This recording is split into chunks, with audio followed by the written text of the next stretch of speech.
E a marqueteira do agro tá on em mais um episódio do Jaque Pode. E você deve estar se perguntando, quem é essa marqueteira? Quem é essa Jaque? Bom, gente, eu sou Jaqueline Diógenes, a marqueteira do agro, falando de marketing, empreendedorismo, tecnologia, inovação e assuntos diversos no agronegócio cearense. E hoje, de frente comigo, eu chamo Fabiano Mapurunga, um expert num assunto que todo mundo quer saber, como ficar rico no agronegócio. Fabiano, seja muito bem-vindo, tá todo mundo querendo saber como ganhar dinheiro no agro. Seja bem-vindo. E aí, conta pra gente. Muito obrigado, Jaqueline. Obrigado a todos. É um prazer muito grande estar hoje aqui com você, tratando um assunto que é transversal para todos os negócios, né? Especificamente hoje falando de uma área, de um setor que é tão querido para o nosso estado como o agro. E eu gostaria muito de ter esta fórmula agora para mostrar como poderia conseguir colocar todo mundo rico no agronegócio. Mas o que eu posso falar é que a gente vai conversar um pouco hoje sobre alguns pontos relevantes que podem contribuir muito para se organizar. E, é claro, uma pessoa física ou uma pessoa jurídica devidamente organizada, ela tem muito mais condições de ter prosperidade nos seus negócios. Então, vai ser basicamente essa a minha missão hoje. Ótimo, então vamos com tudo. Fabiano, primeiro eu queria trazer um panorama de uma situação. Eu sou um pequeno produtor, vamos supor que eu comecei minha criação de galinha hoje. Então eu ainda sou pequeno, tô aí misturando as minhas finanças com a do meu negócio, tô com 2 cheques pendurados lá no agiota. Como é que eu saio dessa situação? Como é que eu viro a minha chave e eu começo a realmente virar um produtor que é empresário, que tá todo direitinho e já tá com isso, começou a andar? Jaque, você colocou agora, claro, um fato hilário dentro de uma realidade que é quanto mais no nosso estado. Alguns dados da Federação da Agricultura mostram que mais ou menos 80% daqueles produtores rurais que fazem parte daquele cadastro na Federação da Agricultura são compostos por pequenos agropecuaristas. E, geralmente, quando você está numa situação em que o seu negócio ele faz parte da dinâmica da sua vida pessoal, é normal que se tenda a confundir as suas contas pessoais com as contas da empresa, né? Isso quando se tem uma empresa devidamente registrada, devidamente estruturada. Então, a gente vê esse exemplo que você colocou praticamente todas as semanas. Pequenos agropecuaristas que confundem o seu faturamento, que muitas vezes retiram daquele faturamento sem saber como estão as contas a serem realizadas, né? Para ele suprir as suas necessidades pessoais. E, evidentemente, como ele não sabe como ele está, ele não tem um plano orçamentário, ele não tem um pequeno controle de fluxo de caixa para ele dizer quais são as obrigações dele naquela semana, naquele período, bem como quais são os direitos que ele vai ter de receber naquela semana, naquele período, ele acaba, então, pegando algum dinheiro daquele apurado dele do dia, da semana, e honrando ali algum compromisso pessoal. Muitas vezes isso provoca um desencaixe no fluxo dele. E ele, para honrar algum compromisso que ele tenha de curtíssimo prazo ali, né? O pagamento de um fornecedor, o pagamento de uma mão de obra, que é um dos itens que mais sobrecarregam o custo do produtor, muitas vezes ele acaba tomando pequenos empréstimos, né?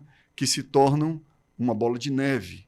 Sejam esses empréstimos na mão de terceiros. E, geralmente, esses empréstimos são lá, vamos dizer, desenhados aleatoriamente. Isso provoca, claro, não só uma falta de sossego muito grande na cabeça do produtor, porque ele está vendo que ele está aumentando o endividamento dele e ele não está conseguindo ver a solução para que ele consiga pagar aquela pessoa que ele tomou aquele crédito. Quando você citou o exemplo agora do agiota, né, vamos dizer assim, daquele terceiro que está vindo lá e chegando junto lá com aquele capital que ele pediu, importante citar que o fato daquele produtor não estar devidamente formalizado impede, muitas vezes, que ele recorra à malha financeira convencional, aos bancos, por exemplo, que seria o correto. Então, por quê? porque ele teria ali uma má justiça, né, no desenho das taxas que ele pagaria, das taxas de juros, de uma maneira que ele conseguisse se organizar melhor. Mesmo assim, é importante salientar que se ele não tiver internamente, dentro do seu negócio, a consciência do que entra e do que sai, que é da família e dele, do que entra e do que sai, que é da empresa dele, não importa ele estar formalizado, não importa.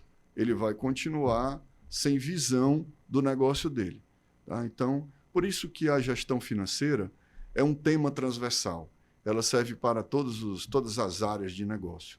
Então, a ideia seria que este pequeno conseguisse colocar no caderno mesmo todas as suas contas, né? Separar lá o que ele está pagando de mão de obra, o que ele está pagando de insumos agropecuários, todos os insumos dele, o que ele está pagando de energia, todos os custos daquela operação, para que ele tenha aquele produto final. Seja um produtor de leite, seja um produtor de carne, seja um produtor de grãos, seja um produtor de frutas, falando mais da nossa região, né?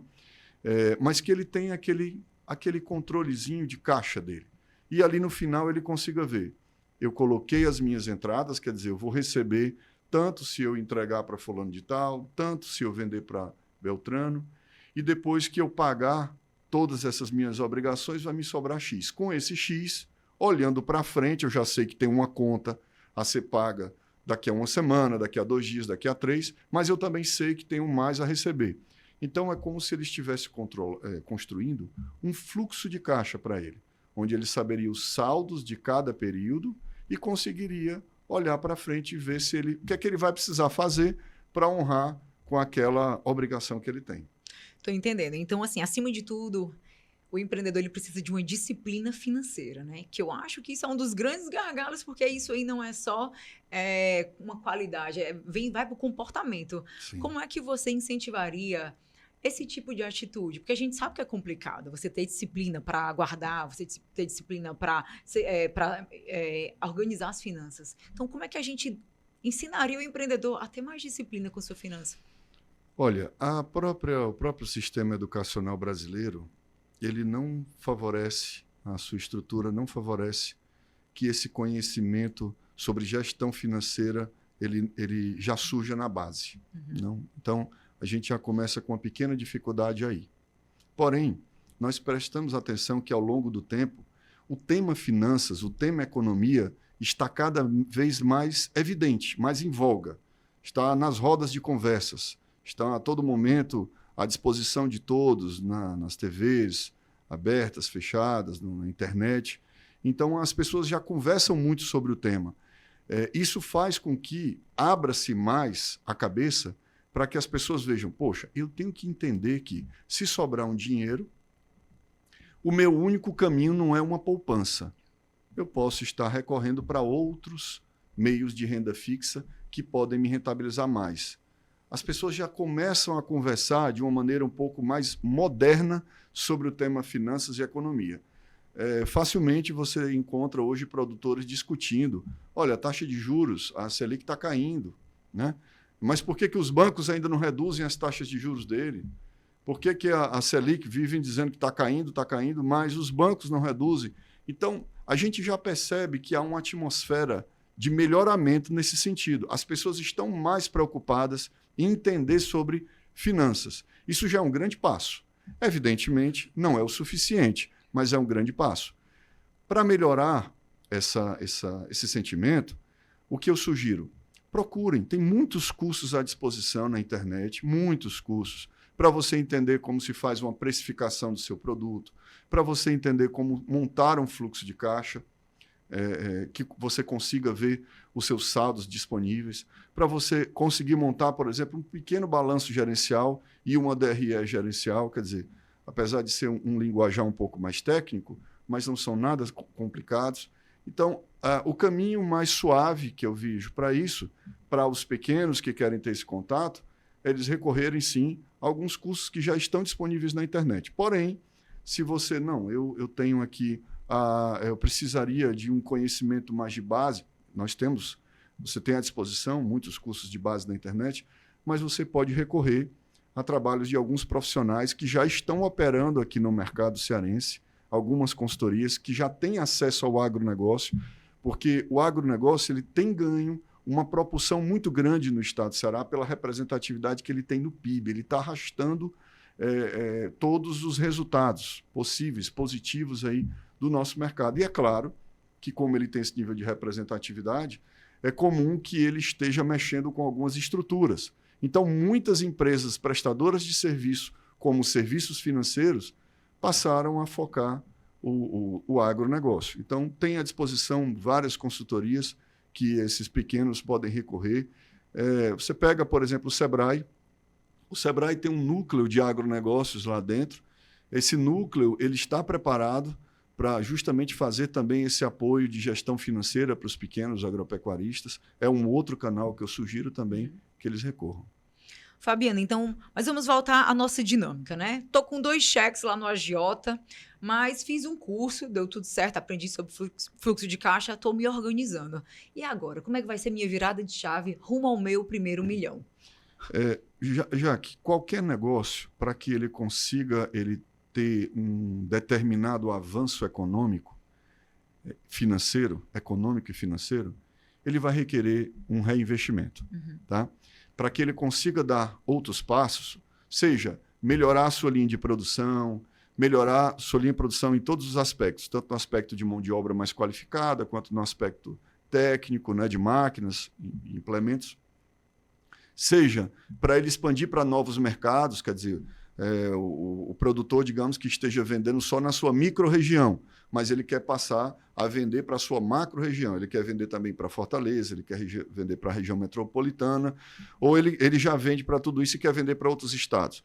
Seja qual for o intento dele, a ação de melhoramento, ele vai requerer reinvestimento. E para ele conseguir esse reinvestimento, nós voltamos para aquele ponto da formalização. Infelizmente, é uma grande barreira. Eu ainda vejo com muita preocupação a malha bancária, ela não consegue ainda ser aderente à realidade da grande proporção dos produtores agropecuários, por essa questão de a grande maioria não ser ainda devidamente registrado. Além disso, mesmo alguns que são registrados, eles têm alguma dificuldade de captar recursos na malha bancária, em função de muitos não terem, por exemplo, garantias a serem dadas. Né? Então, existe aí um trabalho forte junto do Banco do Nordeste com linhas que estão sendo costuradas à mão para ter acesso a esse tipo de produtor, mas eu acho que ainda precisaria acelerar um pouco mais a velocidade. De toda sorte, o que eu tenho para lhe responder seria essa: não teria como ele dar passos maiores se não fosse com a tomada de reinvestimento. É claro que ele poderia ter uma outra fonte de investimento. Por exemplo, um terceiro, né? Imaginemos que esse seu negócio, que você está devendo aí um valor ao agiota, a gente faça uma avaliação econômico-financeira, um valuation desse seu negócio, e a gente verifica que ele é rentável, que ele é líquido, né? E a gente começa a apresentar ele para um grupo de potenciais investidores, né? Pessoas físicas e jurídicas que queiram entrar na operação. É uma outra possibilidade ele fazer uma venda de parte do seu negócio, uma adesão dessa operação com um terceiro que tenha o capital. Isso é bastante animador. Então, qual seria a recomendação aqui? Um grupo de produtores forma uma cooperativa e essa cooperativa poderia fazer uma captação de rendimentos ou com os apoiadores? O que seria um cenário ideal para que desse aquela alavancada para um grupo de produtores? Cooperativa tem sido uma das grandes saídas nos últimos tempos. As cooperativas juntas hoje já perfazem sexta maior operação de crédito do país, né? Cooperativas voltadas para o agro muito fortes dentro dessa operação. Então, entenda, se você tem, por exemplo, um grupo de pequenos produtores de um determinado segmento, vamos falar do segmento leiteiro, por exemplo, segmento que há tempos enfrenta N dificuldades, né? Mas imaginemos que nós temos lá um grupo de produtores, já existe uma cooperativa, inclusive, para esses produtores, mas imagine que essa cooperativa ela resolva se juntar para qualificar os seus produtos e assim ganhar força no mercado e ganhar poder de atratividade de novos investidores. É um grande caminho. Tá? É um grande caminho. O mesmo pode ser com outros tipos de operações. Produtores de tomate, por exemplo, produtores de frutas. Né? Nós temos muitos, eu até gosto de citar, inclusive a terra da minha família, a Serra da Ibiapaba, eu gosto de citar que a Serra da Ibiapaba está para o Ceará, em termos de importância de produção de hortifruti, assim como Petrolina está para Pernambuco, neste mesmo segmento. Então, lá tem um grupo grande de pequenos e médios produtores nessa parte de hortifruti que poderiam, sim, juntar suas forças, né? Nesse sentido, de tentar ampliar a qualidade de seus produtos e ganhar capilaridade, e com isso atrair investidores. É uma grande possibilidade. Parece até uma alternativa muito viável, porque aqueles que têm nome comprometido, né, que tem todos aqueles entraves financeiros, eles podem encontrar nessa alternativa realmente uma solução para fortalecimento, para captação de recursos. Para treinamento, para melhoramento da qualidade de gestão, a cooperativa só tem coisas boas nesse sentido. Então, ótimo. Então, agora estou numa cooperativa. Venci o agiota, virei a chave, estou numa cooperativa, estamos cada vez mais forte e estamos tendo acesso a recurso. Então, agora que eu tenho acesso a recurso, como é que a gente pode falar para o produtor como investir, reinvestir nas melhores opções para que ele tenha um retorno mais otimizado, mais rápido? Muito bom. Imaginemos agora essa situação. Ele agora tem formalmente a capacidade de uma tomada de crédito estruturada, um crédito devidamente qualificado. Evidentemente, para ele tomar um crédito, ele tem que ter um objetivo muito bem definido. Então, imagine que ele está querendo tomar um crédito para o custeio. Ele está querendo custear a sua produção, a sua safra daquele ano. Mas, para isso, ele vai, além de ter os custos com a terra propriamente, todos os tratos culturais e depois a parte de colheita, ele também precisa, digamos que ele vai querer investir aí numa máquina, uma colheitadeira, uma subsoladora, algum implemento que ele precisa. Ele tem que desenhar isso muito bem desenhado. Eu vou precisar lá de um valor X para que eu consiga operar nesta minha necessidade. Depois que ele fizer esse cálculo específico, vou precisar de 100 mil, vou precisar de 200 mil, 300, 400, seja lá o valor que for, mas esse valor tem que estar devidamente justificado nesse plano financeiro dele. Para quê? Para que ele consiga calcular se a rentabilidade esperada com a operação dele, já deduzindo o custo financeiro que ele vai ter com a captação, vai valer a pena ele tomar esse capital. Porque senão vai ser só mais um dinheiro que ele vai colocar dentro da operação dele e pode até crescer o problema. A gente gosta de falar que água demais também mata uma planta. Então, nesse caso, ele vai colocar dinheiro no negócio, mas ele tem que saber como é que esse dinheiro vai entrar, para que ele vai servir e como ele será pago. Então, para que esse crescimento ele seja orgânico e saudável, você acredita que uma consultoria acompanhando esse crescimento seria o ideal? Não tenho dúvida. Uhum. Não tenho dúvida. Inclusive, você pega, por exemplo, o Banco do Nordeste, nas linhas de FNE, quando é avaliado, né, quando uma propriedade recebe a visita de um operador do BNB, é feito toda uma anamnésia daquela operação, uma avaliação, é estruturado um plano de negócio para aquela operação e é feito este acompanhamento, este monitoramento. Agora, vamos lá. Esta avaliação que eu acabei de citar do BNB, ela é feita apenas para avaliar a capacidade de pagamento daquela necessidade, daquele negócio. Mas depois que é liberado, e aí entra a consultoria que você está citando, depois que é liberado o capital, que o capital ele é injetado conforme foi, né? Eu queria pegar para fazer custeio e comprar alguns implementos. É preciso garantir que realmente, quando o capital for liberado, ele vai ser empregado para aquele fim. E a consultoria, então, acompanhar, né? Criar a metodologia de fazer o acompanhamento da injeção desse capital e do retorno que esse capital vai dar, para que, efetivamente, ao final, tenha se atingido o objetivo com aquele dinheiro. Fabino, mais uma coisa que eu acho que todo brasileiro acha complicado. ok, positivo pegar um empréstimo para poder reinvestir, acontecer todo esse crescimento, mas os juros são tão altos que acabam levando toda a possível rentabilidade. Então, muitos produtores e muitos empresários, eles se questionam, vale a pena contrair esse empréstimo para reinvestir?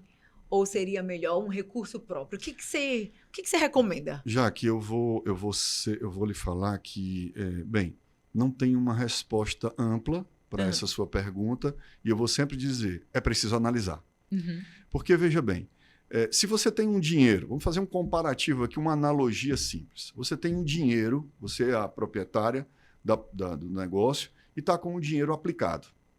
E você precisa aqui aplicar um valor para custeio da sua operação. Mas também tem um limite pré-aprovado para você numa instituição financeira XPTW. Você vai primeiro fazer uma avaliação se você tirar aquele dinheiro do seu investimento versus você captar aquele dinheiro no banco, o que é que vai sair melhor? Olha, o meu investimento está dando 1,8 e o banco está me cobrando 1,5. Então é melhor deixar meu investimento lá, porque ele está me dando mais. O inverso. O meu investimento está dando 1,5, o banco está me cobrando 1,8. Então, talvez seja melhor eu pegar uma parte desse meu investimento e colocar no negócio e não pegar o dinheiro do banco. Mas essa resposta ela não é tão linear assim, porque existem outros enfrentamentos, como a diminuição do risco. Quando você pega todo o seu capital e joga ele inteiro no seu negócio, você não está dividindo parte do risco com o mercado, você está 100% exposto. Então, é muito saudável que você consiga trabalhar, né, no seu custo de aquisição do capital com um capital de terceiro. Seria muito saudável, tá? E você não está com o seu capital integralizado naquela operação. Ele está lá como uma reserva pessoal, empresarial. Tá? Então, assim, é por isso que eu estou falando que essa resposta ela não tem debate pronto. É sempre avaliar caso a caso. Geralmente, quando você recorre, você tem que avaliar as linhas também que estão disponíveis no mercado financeiro. As linhas de curtíssimo prazo disponíveis, como o capital de giro, que geralmente os bancos delimitam por essa nomenclatura, geralmente são linhas mais caras, tá? Principalmente quando a gente fala do público do agro, que as margens são tão apertadas. Mas existem linhas já desenhadas para esta finalidade. Por isso que eu citei aqui amplamente o Banco do Nordeste, mas tem outras instituições financeiras, vários outros bancos, que têm linhas desenhadas para o agro. Né? São linhas que focam ou aquisição de máquinas, ou linhas que focam a parte de custeio, e algumas delas são linhas subsidiadas, quer dizer, são linhas que têm taxas de juros que são subsidiadas por fundos governamentais. Então, isso acaba fazendo com que o custo fique bem menor. Então, dependendo do negócio, o ideal é que ele pegue uma taxa subsidiada com um prazo um pouco mais longo, que aí o fluxo de caixa dele vai ficar menos afetado. Muito bom. Então, como produtora, já estou vendo um cenário muito mais animador. Sim. Né? Já saí do agiota, já estou forte na cooperativa, já estou vendo uma linha de crédito que vai ter um juros barato. E agora, quero ganhar novos mercados. Como é que o produtor pode pensar? Ele vai deixar de ser pequeno. Quando ele está pensando em conquistar novos mercados, aí a história muda de personagem, né? Então, vai para outro estado, vai pensar em exportação. Qual seria o próximo passo em termos de organização financeira? Olha, também eu gosto sempre de avaliar tudo do mais simples para o mais complicado. Né? Ele tem que fazer uma avaliação real se o mercado que ele está inserido, a sua micro-região, ele já conseguiu atingir a todos os pontos que ele... saturar os pontos que ele tinha à sua disposição. Porque, de repente, entenda, se ele tomar agora simplesmente a decisão de sair de Fortaleza ou da Serra da Ibiapaba, de um interior qualquer, para vender para uma outra região, região Sudeste, região Sul, ele tem que saber calcular os custos logísticos dessa operação. Né? Ele tem que saber que vai ser uma outra batida, uma outra sistemática de estrutura para ele transportar essa mercadoria para até lá. Então, primeiro ele tem que dar uma olhada como é que está a saturação do mercado dele na região dele. Porque, de repente, ele ainda tem muita coisa para explorar, para ganhar dinheiro na região dele. Eu não estou dizendo que, mesmo que ele tenha opções de crescer na sua micro-região, ele não vá dar um passo para outras regiões, para macro-regiões. Não estou dizendo que uma coisa vai tolir a outra, mas eu estou dizendo que seria, vamos dizer assim, mais coerente ele primeiro fazer uma avaliação se ele já saturou o mercado dele, próximo a ele, para depois ele começar a pensar quais os outros mercados que valeriam a pena o produto dele estar. Porque não adianta, por exemplo, ele, digamos, ele produz cachaça e ele resolve vender a cachaça para um outro estado que ele não fez um estudo para saber se é um estado consumidor de cachaça.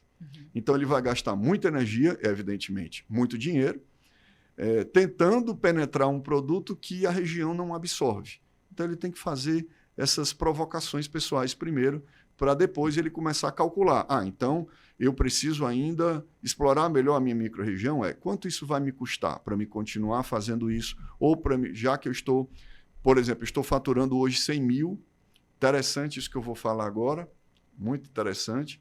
Muitas pessoas confundem faturamento com lucro, tá? E uma coisa não tem muito a ver com a outra. A grande maioria dos produtos que nós temos aqui são commodities. Significam que quem marca o preço não é o produtor, quem marca o preço é o mercado, né?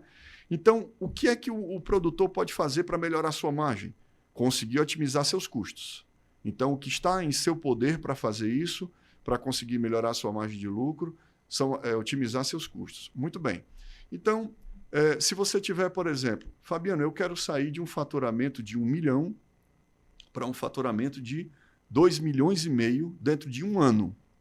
Pronto, muito bem. A pergunta que eu lhe faria é, você já sabe a que custo você fará esse aumento de faturamento? Não, ainda não sei, Fabiano. Pronto, então a primeira coisa que nós temos que fazer é quanto você está pagando hoje para faturar R$1. Você tem que saber exatamente quanto hoje você está pagando para ganhar R$1.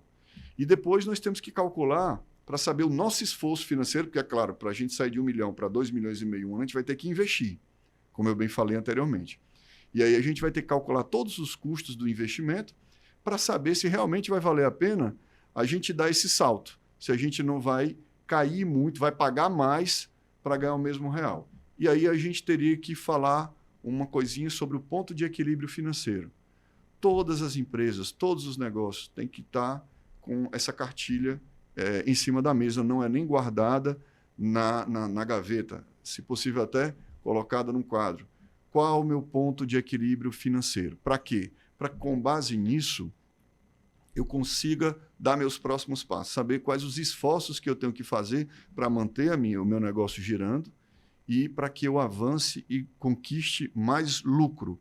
Então, faturamento e lucro são coisas completamente diferentes. Toda vida que você receber a proposta, olha, eu preciso sair, eu quero sair de 1 milhão para 3. Pergunte, a que preço?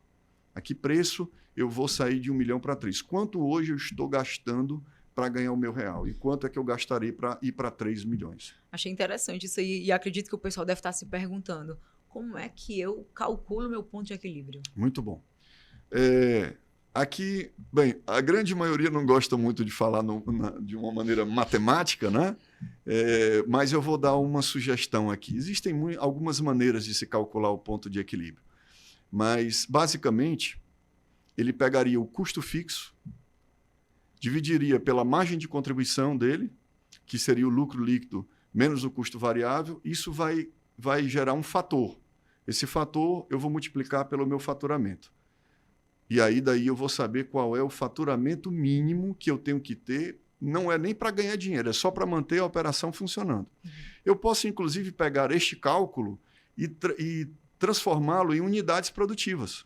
Então, por exemplo, imagine no seu exemplo, imagine que você é uma produtora de leite e que você fatura lá 1 milhão mês, tá? E que o seu ponto de equilíbrio hoje são R$650 mil.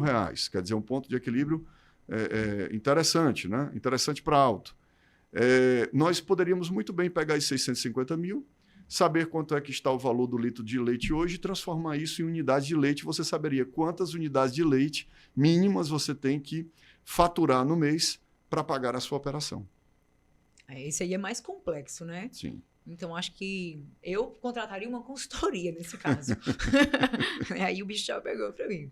Então, Fabiano, dando continuidade à nossa saga de ficar rico no agronegócio. Ok, agora estamos exportando, né? Então, quando chegar a esse nível, sinal que o produtor, ele realmente ele já dominou suas finanças, a consultoria está fazendo um bom trabalho, está atingindo novos mercados. E agora?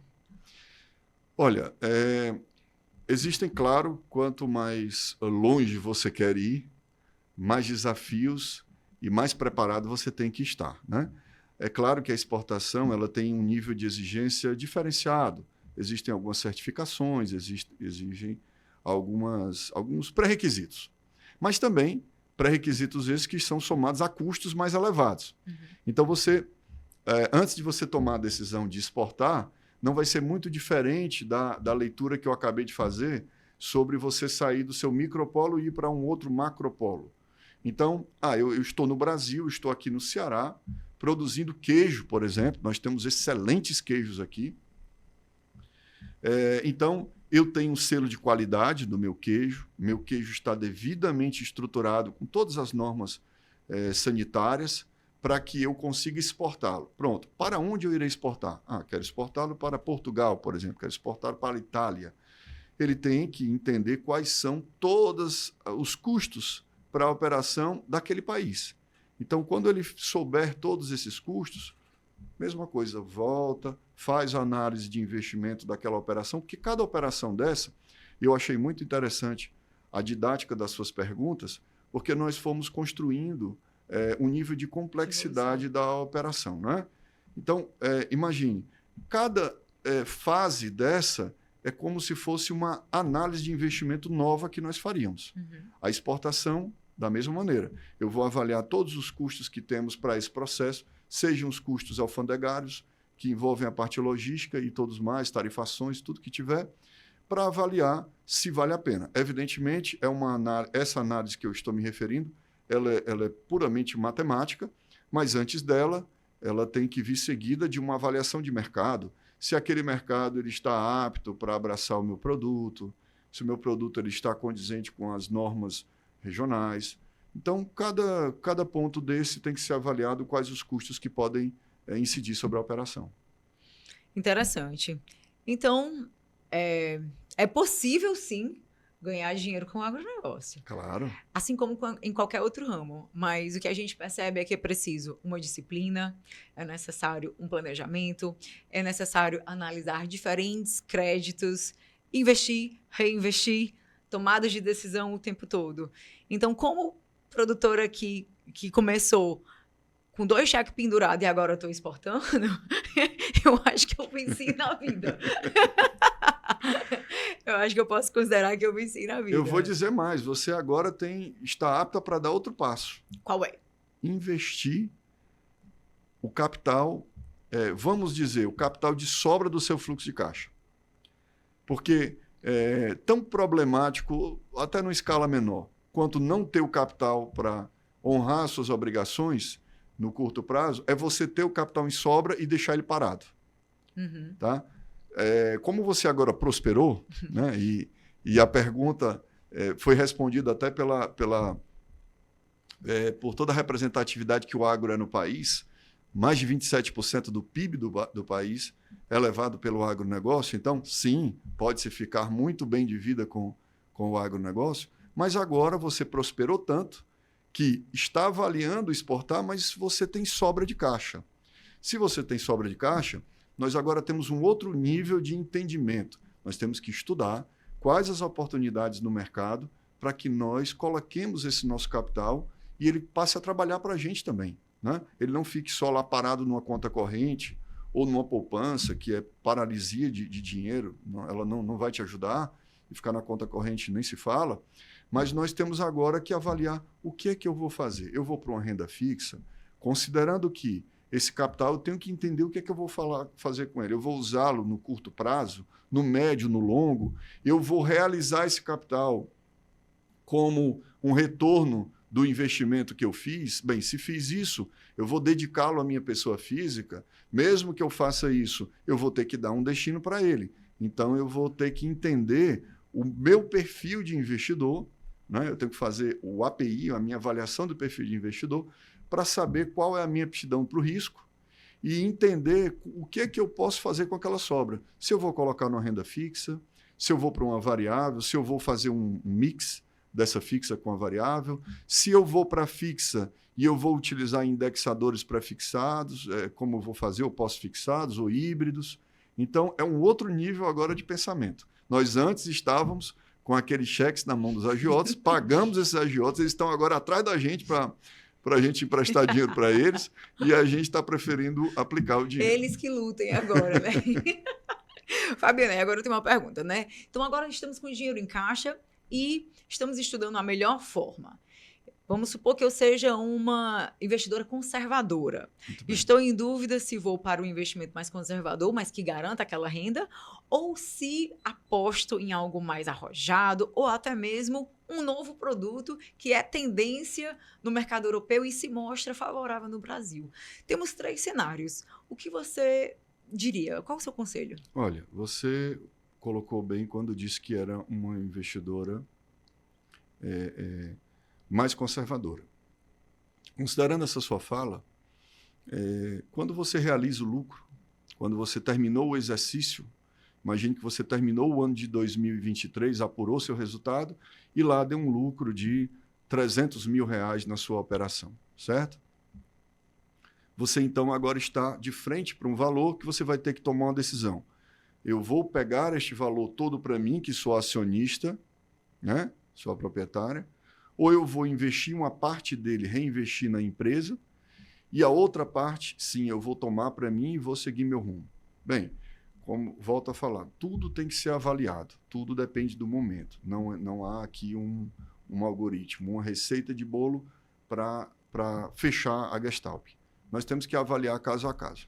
Imaginemos que a sua empresa já está em franco crescimento, que você já atingiu alguns objetivos importantes, aumentou o patrimônio da empresa, o ativo imobilizado dessa empresa, seja adquirindo uma ou outra propriedade ou mesmo adquirindo máquinas que lhe deram mais robustez e qualificação na sua produção, e você está agora com a capacidade ociosa produtiva.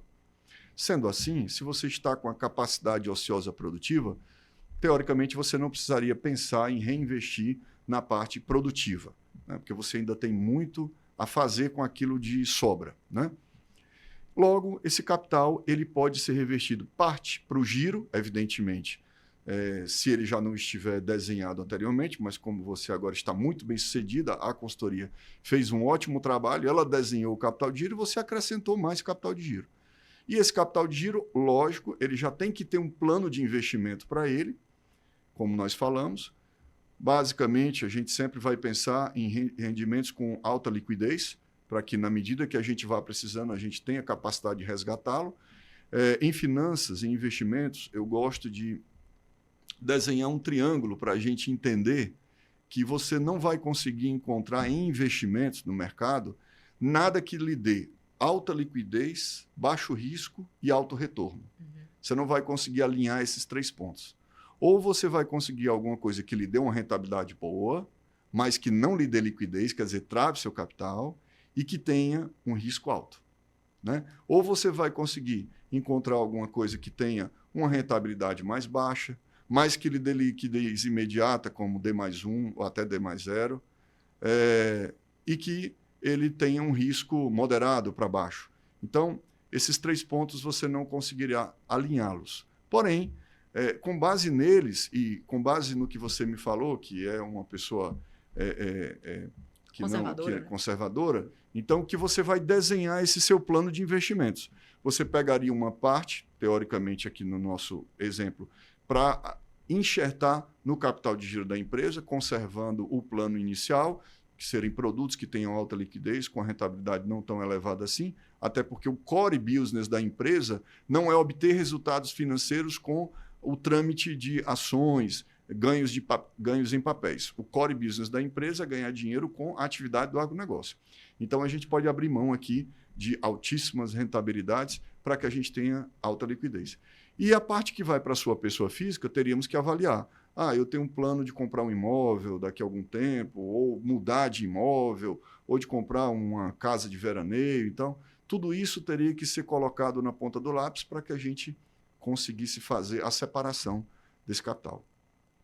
Interessante. Vamos dar uma pausa aqui. Como estamos? Eu adorei. Tá ficando legal, né? Certo, estamos em... Eu estou fazendo muito mungango?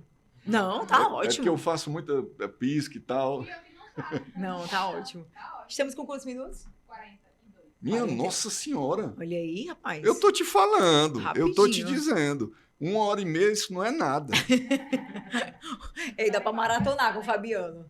2 dias de podcast sem Olha, intervalo comercial. eu sou acostumado a dar aula fora daqui. Então, por exemplo, eu dava aula numa universidade aqui em Quixadá, chamada Unicatólica. E não era por dinheiro, não, é porque eu gosto. Eu gosto de falar mesmo. É porque eu gosto do que eu faço. E, por exemplo, quando eu entrei no Grupo Teles em 2019, eu já estava dando aula no mestrado lá. Eu saía daqui 5 horas da tarde, ia lá para Quixadá, chegava lá às 6h30, 7h, dava aula até 10h30 da noite, depois pegava a estrada de volta, vinha para Fortaleza, trabalhava o dia todo. Na sexta, saía de novo 5 horas, chegava lá às 6h30, 7h, dava aula até 10h30, dormia. Depois eu dava aula no sábado o dia todo e voltava para casa. O dia todo no sábado. Ei, mas vamos voltar à nossa linha de raciocínio. Então, a gente já vencemos na vida, né? Quais são as considerações? Porque a gente, já que a gente venceu na vida, saímos do vermelho até a Eu lucratividade. gostei muito da didática que você Gostou? colocou. Gostei. Muito boa. Eu não Obrigada. teria feito melhor. Obrigada. Então, Estamos exportando já. Estamos Estamos exportando. e os AJ estão lutando atrás de mim agora, né? Então a gente, ok, ganhamos dinheiro, provamos aí pro pessoal que é possível sim ganhar dinheiro. E agora, a gente entra pro encerramento? Você tem alguma consideração? Agora, eu acho importante nós falarmos uma coisa. Ah, Tão importante quando você chegar no topo, uhum. é você saber se manter lá. Certo, boa, Tá? boa. Tão importante quanto você chegar no topo. Foi difícil, não foi? A gente Foi. exportar? Foi. O cara batendo na tua porta direto, o outro te ameaçando, ligando pro teu celular, direto aí. E nós conseguimos chegar no topo. Uhum. Agora, nós vamos falar em como sustentar essa nossa operação. Show. Adorei. Entendeu? Aí a gente vai falar sobre montagem de indicadores econômico-financeiros, a governança que tem que ter na empresa, estruturação das reuniões, as discussões, o plano de sucessão, porque eu estou aqui, mas tem meu filho, então eu tenho que colocá-lo para ele entender o que está acontecendo e tal. Entendi. Então, vamos nessa? Vamos Tá nessa linha. Posso pagar essa fala aí? Pode, É, Eu vou pedir só pra tirar o óculos. Chegamos no topo. Coloca Eu o vou óculos, usar. né? Vou usar, né? Chegamos no Tu topo. tá achando melhor com ou sem? Não, Eu começo. tô gostando porque a gente, quando a gente vai continuar, aí, se quiser tirar na próxima fala, É. pode tirar. É porque como ele tem aquele brilho azul, né? Aquele negócio, não sei se está aparecendo aí. Eu tirei o reflexo ali do... Então tá bom, então deixa. Tô com as olheiras mesmo aí, tem uns dias que eu tô sem dormir, melhor eu ficar com ele. Se quiser, a gente tem uma make. Eu também. Não, tá, assim tá bom. Tá bom, tá bom. Já voltei na tua, tá? Tá bom, beleza. Então, vamos lá. Voltando em 3, 2, 1. Fabiano, então chegamos ao topo, vencemos na vida. Agora o desafio é se manter no topo. Então, isso é um assunto que envolve várias temáticas, como sucessão, outros investimentos. Essa etapa de se manter no topo é ainda mais complexa. Então, como é que você avalia, como um economista, que cenários você consegue prever e o que você poderia falar sobre isso? Olha, primeiro a colocação foi muito pertinente. É tão difícil quanto você chegar no topo, quer dizer, olhe bem, saímos do agiota para estar exportando e ainda fazendo investimento. Muito bom. E agora nós temos que ter uma preocupação muito grande em conseguir manter tudo que conquistamos, dar sustentabilidade para a nossa operação, sustentabilidade econômico-financeira para essa operação, né? Para que futuramente nós consigamos desenhar novos degraus a serem subidos e assim sucessivamente a gente subir com sustentabilidade, sem dar passos muito maiores do que as pernas, sem destruir aquilo que foi construído. Bem, o que tem que ser feito agora, primeiro, é montar um sistema de organização muito bem montado na empresa. eu gosto muito de falar da tríade pessoas, tecnologia e processos. Tá? Essa tríade, qualquer negócio que tenha essa tríade bem solidificada, ele tem grandes possibilidades de avançar. Né? Então, nós temos que estudar todos os processos que foram bem-sucedidos até agora, aqueles processos que não foram bem-sucedidos, substituir por processos novos, mais eficazes. Né? Isso eu estou falando do ponto de vista não só do trâmite financeiro, mas do trâmite operacional da empresa como um todo, para saber se a eficiência da qualidade que ela tem, ela consegue manter, né? O que é que ela faz para manter essa eficácia e essa eficiência da operação, e isso avaliando o processo.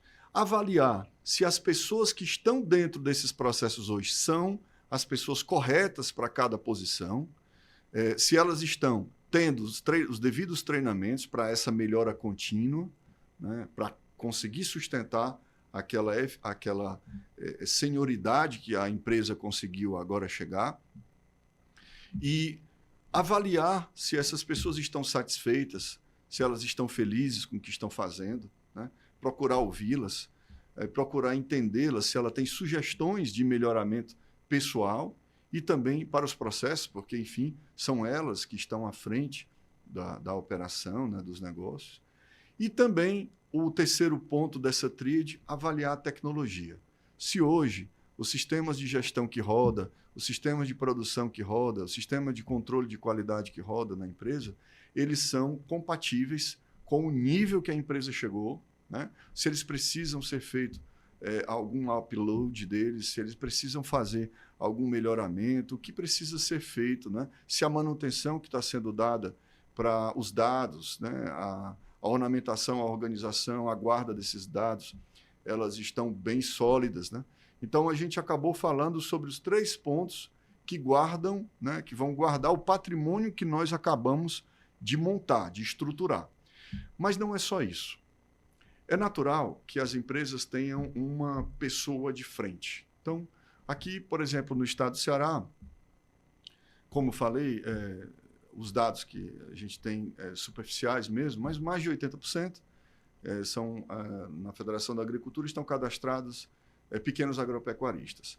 Mas todas as grandes operações agropecuárias que estão rodando no nosso estado, né, todas, talvez uma ou outra exceção, elas são oriundas de agriculturas familiares, né, de berços familiares. Então, é muito importante para manter a sustentação dos resultados obtidos que se trabalhe a questão da sucessão familiar. Muito importante. Entender quais daqueles sucessores mostram mais aptidão para o negócio, seja na parte da operação, seja na parte da gestão de pessoas, seja na parte de visão dos negócios como um todo. É muito importante isso. Também existem muitas consultorias especializadas para esse tipo de trabalho, fazem trabalhos belíssimos aqui. Então, a gente, dentro dessa perspectiva de manutenção do negócio, manutenção do crescimento, do que foi conquistado, eu entendo que cuidar das pessoas, avaliar como elas estão, o que elas estão fazendo, o que elas podem contribuir mais, como contribuir melhor com elas, colocar as pessoas nos devidos lugares corretos, cuidar da questão tecnológica, avaliando se a tecnologia está condizente, está compatível com o crescimento atingido, e avaliar todos os processos e, paralelo a tudo isso, o fechamento com a preocupação com a sucessão familiar, são pontos que vão dar essa possibilidade de manter os nossos resultados lá no topo e crescendo cada vez mais. Muito bom, Fabiano, gostei. Sim, são considerações muito pertinentes e que a gente consegue ver uma visão, né, de uma cadeia que começa lá no vermelho e que consegue ascender por meio de planejamento, por meio de um acompanhamento, né? Então, o que eu vejo como chave aí seria uma consultoria para que acompanhe essa jornada empreendedora. Sim, sim, é fundamental. Existem ótimos profissionais, né?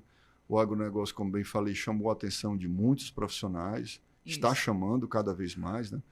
E aí eu posso citar que a Federação da Agricultura, na pessoa do Amilcar, tem feito um trabalho brilhante, né, de mostrar para o Ceará o que ele tem.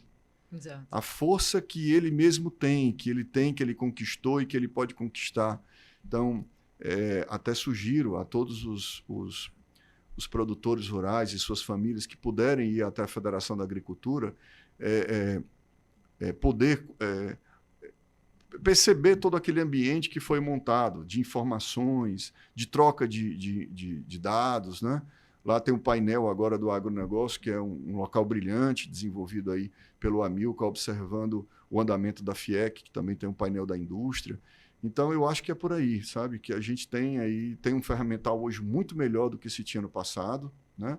Por isso que muitos consultores começaram a arregaçar as mangas e dizer, opa, esse mercado do agronegócio eu quero abraçar porque eu estou vendo que ele está em franco crescimento aqui no nosso estado, né?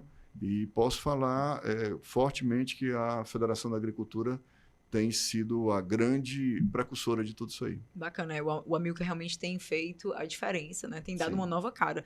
Inclusive, quando ele esteve aqui, ele falou uma coisa assim que chamou muito minha atenção e, assim, eu trouxe para mim, que ele fala como missão dele, e eu disse, eu também quero que isso seja a minha missão, que é a criação de uma nova classe rural, né? Que as pessoas ascendam por meio do empreendedorismo, por meio do agronegócio, e que elas ascendam, sim, por meio de tudo isso. E aí acaba que as finanças é fator preponderante Claro, para que essa nova classe rural surja, claro. né? Então, mais do que nunca, todos precisamos de uma educação financeira e de Sim. todo esse planejamento, né? Sim. Então, é possível, sim, criar essa classe rural a curto prazo? A curto prazo, eu acho que ela já está sendo criada, Uhum. né? Eu acho que muitos passos já foram dados, e muitos já foram citados aqui. Eu acho que já foi dado. Ela se consolidar, claro, como tudo que é novo, ainda tem algum tempo para ela amadurecer, para ela se consolidar. Mas muita coisa já foi feita, muita coisa está sendo feita agora, seja pela federação e outras entidades de classe também, que estão atuando no mercado para contribuir. Você vê, por exemplo, a FIEC recentemente montou no seu laboratório, atraiu para o seu laboratório máquinas referentes à cultura do algodão. Então, tem hoje um laboratório lá na FIEC para desenvolver mão de obra voltada para essa cultura. Então, você vê essa inter-relação entre as entidades de classe para ajudar o agronegócio no seu crescimento, está extremamente favorável. Então, é uma questão aí de entendimento que o agronegócio é um ponto que não pode ser deixado para trás. Finanças, assim como marketing, assim como a parte de produção, e aí eu coloco aqui todas as partes técnicas ligadas ao agro, seja a parte de zootecnistas, dos veterinários, seja a parte da agronomia, nos tratos culturais, todo esse ambiente que pega para dentro da porteira e para fora da porteira, agora ele está cada vez mais ganhando corpo, está cada vez mais forte, cada vez mais ganhando corpo. Então, eu acredito sim que esse perfil já está acontecendo. Bacana. Fabiana, a gente se prepara para o encerramento desse episódio do Já Que Pode, que pena. foi muito divertido, né? E, assim, você gostaria de deixar alguma consideração para quem está assistindo, para algum produtor rural? Deixa aí uma mensagem bacana de otimismo e para que a gente saia do vermelho para a lucratividade, né? Para o primeiro milhão. Bem, eu gostaria de dizer que o produtor rural, na sua essência, ele é um empreendedor de natureza, né? E como sendo um empreendedor de natureza, ele traz dentro de si o amor, né? A paixão pelo que faz. Isso é fundamental. Nem todos os profissionais conseguem encontrar esse meio termo entre o amor ao que faz e o seu ganho. E o produtor rural ele já nasce com esse intuito, né? Fazendo aquilo que gosta e tentando tirar o seu sustento disso. Eu posso lhe dizer e encorajar, continuem persistindo forte, cada vez mais se organizando, cada vez mais procurando apoio técnico, tanto na parte de gestão quanto na parte técnica, porque é necessário a gente revisar os nossos conceitos, reavaliar o que nós estamos fazendo de melhor e o que nós podemos melhorar. E se isso for feito, eu acredito muito que todo mundo tem muito a ganhar, né? Estou muito feliz aqui por estar colocando todas essas situações que a gente tem vivido e acompanhado de perto a taxa de crescimento que o agronegócio do estado do Ceará tem tido. Fabiano, muito obrigada. Foi um imenso prazer ter uma pessoa com tamanha experiência, know-how, conhecimento, contribuindo para esse canal. O Já Que Pode, ele existe com essa tentativa de trazer visibilidade, de compartilhar conhecimento, de fazer com que o nosso agro cearense ele realmente saia mais fortalecido e a gente juntos podemos brilhar, né? Juntos somos mais fortes. Então, eu agradeço bastante a sua presença. Eu que agradeço. Pessoal, é isso. Chegamos ao fim de mais um Já Que Pode. E eu agradeço você que esteve comigo aqui, comigo e com o Fabiano. Eu espero que esse podcast tenha contribuído para você. Então, ficamos por aqui e até o próximo episódio. Valeu. Foi. Foi. Foi legal? Show? Show, gostou? Eu consigo ver alguma coisa, hein?